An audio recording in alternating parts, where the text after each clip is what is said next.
எவ்வளோ பிரம்மாண்டமான மகிழ மரம் பாருங்கள். இதோட பேர்லேயே மகிழம், மகிழ்ச்சின்றது இருக்குது. உண்மையாகவே இந்த மரத்தை பார்க்கும்போது அவ்வளோ மகிழ்ச்சியாக இருக்கும்.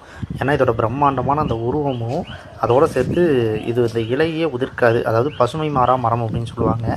எப்போதுமே இதில் இலைகள் இருந்துக்கிட்டே இருக்கும். இதுலேருந்து இலைகள் கீழே விழும், ஆனால் மேலே எப்போதும் இலைகள் இருந்துகிட்டு இருக்கும். மொட்டையாக மற்ற மரங்கள் மாதிரி இலைகளை உதிர்க்காது. அதோட இந்த மரத்துக்கு ஆங்கிலத்தில் புல்லட் வுட் ட்ரீ அப்படின்ட்டு பேர். புல்லட் ட்ரீ அப்படின்னு சொல்லுவாங்க.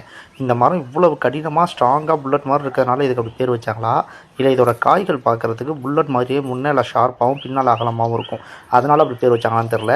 இதுக்கு தமிழில் மகிழம்னு பேர் வச்சதுக்கு இன்னொரு ஒரு முக்கியமான காரணம்னு சொல்லுவாங்க. இது ஆண்மையை பெருக்கக்கூடியது. இதில் நிறைய இலையிலேருந்து காயிலேருந்து பூவிலேருந்து எல்லாமே மருத்துவ குணம் வாய்ந்தது.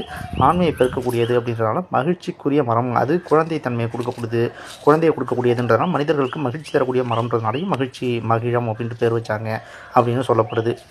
இதோட பூக்கள் அவ்வளவு நறுமணம் வாய்ந்தது.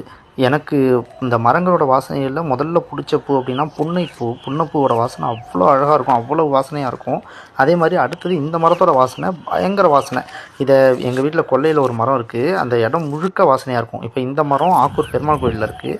இது எப்போல்லாம் இந்த மரம் பூக்குதோ அப்போ அந்த இடம் முழுக்க வாசனையாலேயே நிரம்பி இருக்கும். அவ்வளோ வாசனை தரக்கூடிய ஒரு மரம் இது.